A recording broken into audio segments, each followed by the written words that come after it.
calling from a 919 area code. Who's this? Where are you calling from? Hey.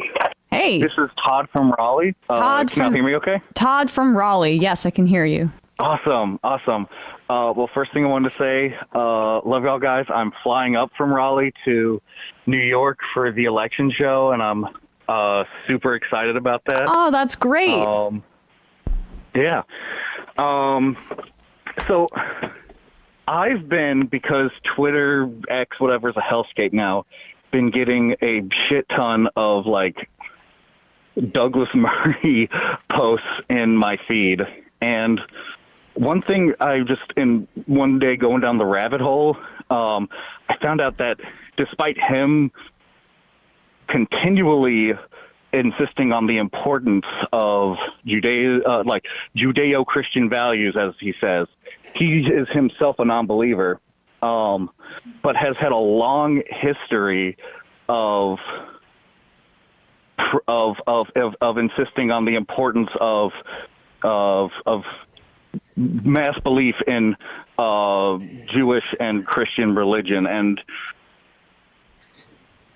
as a Christian myself, I find his insistence on the importance of the value of faith being more so just like the existence of it and the structure of it more so than the adherence itself. I don't know if I'm making sense.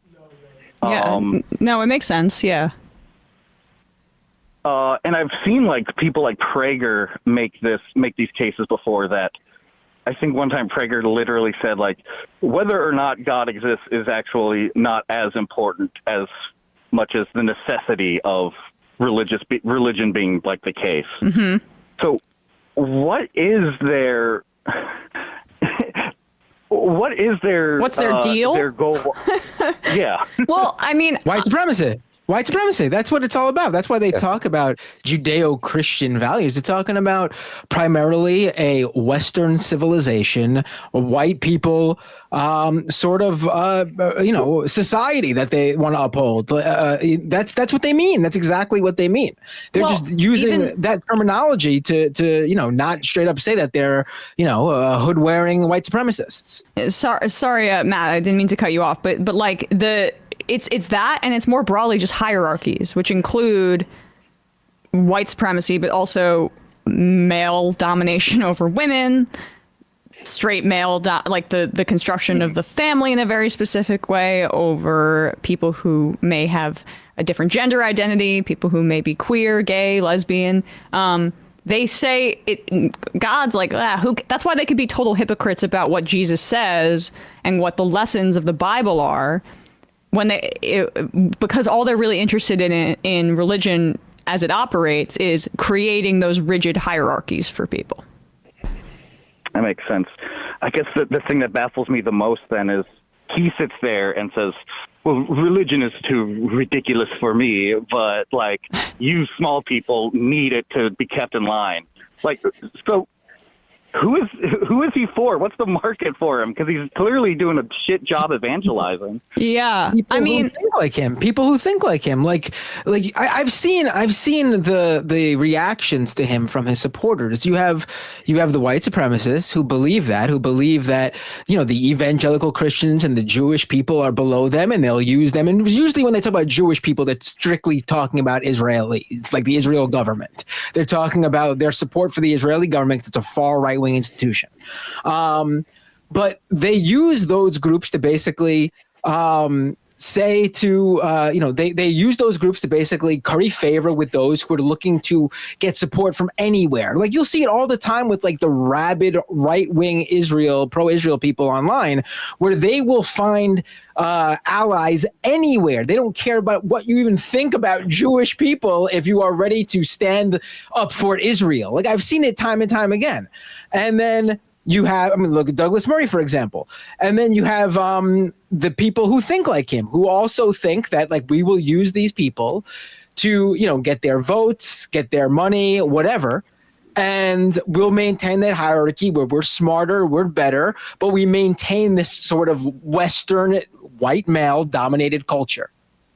And it also, to your point, Binder, it helps build up the money aspect comes into it. I mean, in this country, religion takes the form of prosperity gospel in many ways. So it enforces the idea that the more wealth you have, the more deserving you are of it, because God ordained it to be. And I think that's a big reason why Trump, by the way, had a lot of popularity within the Republican base, and why it feels like a cult, is because he fits quite neatly into the religious hierarchy that also includes capitalism. Yeah, religion is useful for people, and it survives in the people because it's, community and sense like that. It survives among the powerful because it is a good form of social control. We have Tucker and Elon discussing this, two other minds, if we want to get to this. Yeah, Tom, we're going to let you go, but really thoughtful call. Really appreciate it. We're going to play a clip in just a sec that reinforces your point. Awesome. Thank y'all. Love y'all. Yeah, thanks so much. Looking forward to seeing you on election night. So Matt just pulled this up. I think this is perfect for the segment. This is from the hours-long sit-down between Tucker and Elon from a few weeks ago. Oh, God. If you're 5 years old, it's fine.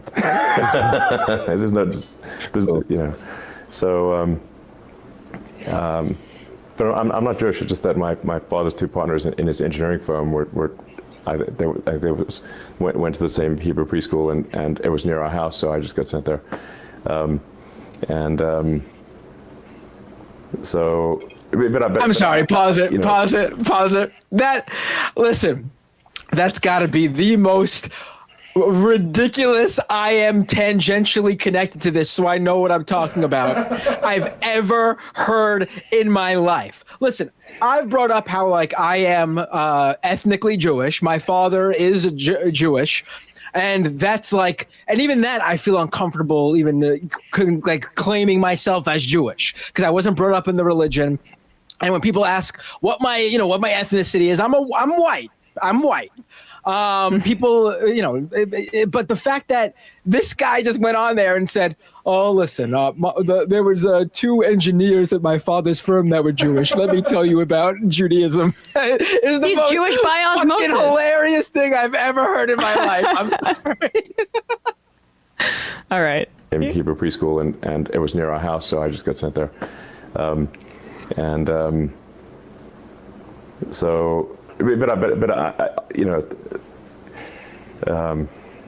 Great talker.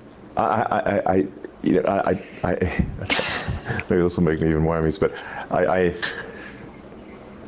have trouble sort of believing all these stories, these religious stories, but obviously a lot of people do, and I respect people who want to have religious views. I'm not trying to dissuade them from their religious views, but anyway, I'm just saying, I guess the operating system I have is sort of a physics engineering operating system where I try to understand as much as possible. Talk about yourself like reality. this. In physics, you're not supposed to believe anything absolutely. You're supposed to question things. That's how you discover new physics. In engineering, that's how you discover if your machine will work or not work. Will the rocket get to orbit? If your rocket is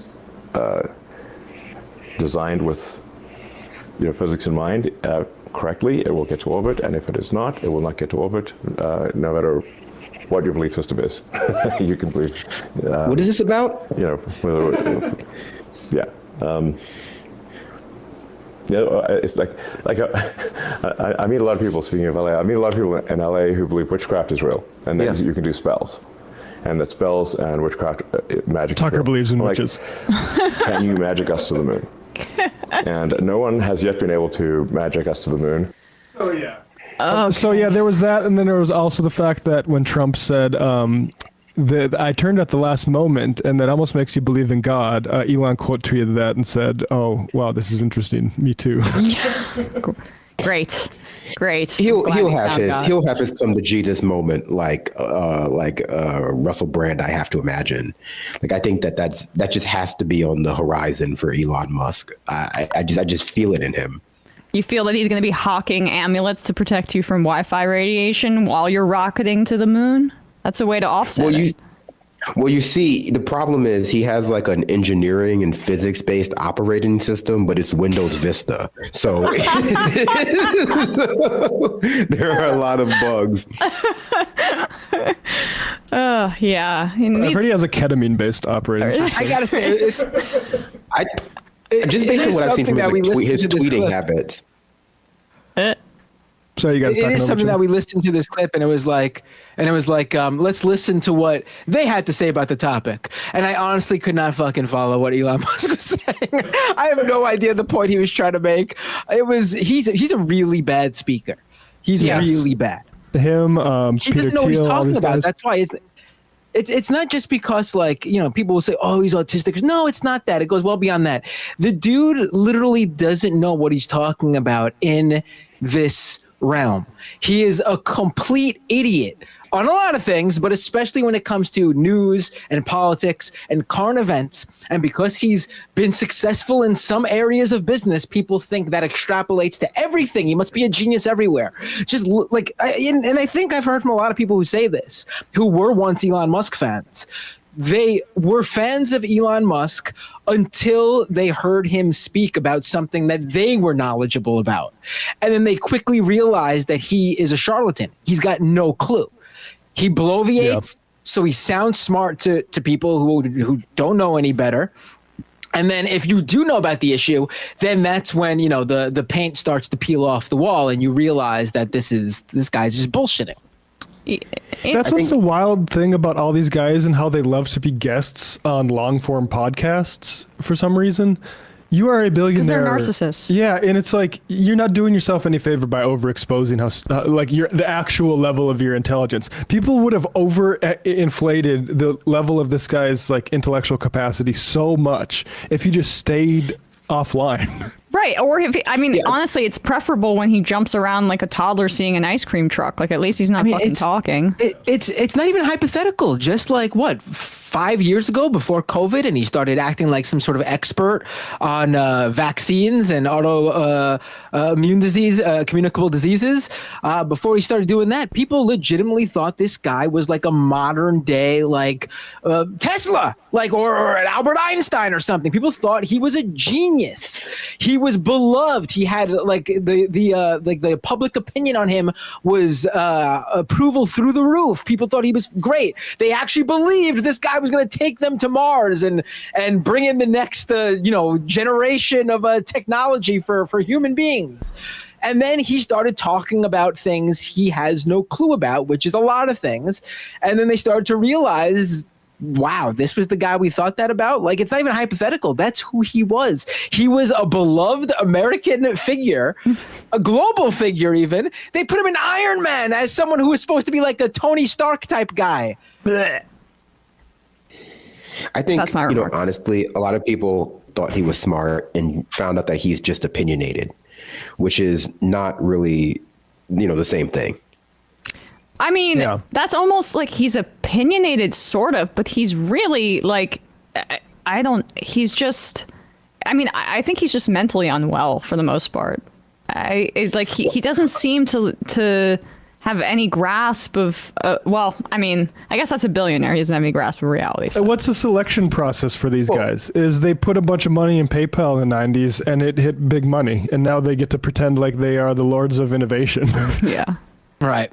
Yeah, well, it was all about being at the right place at the right time for every single one of these guys. Like, it's all it was. They didn't create some sort of marvelous new technology. They didn't like create some new like never before seen hardware. They fucking made the more successful version of like the same software that 20 other companies were also creating.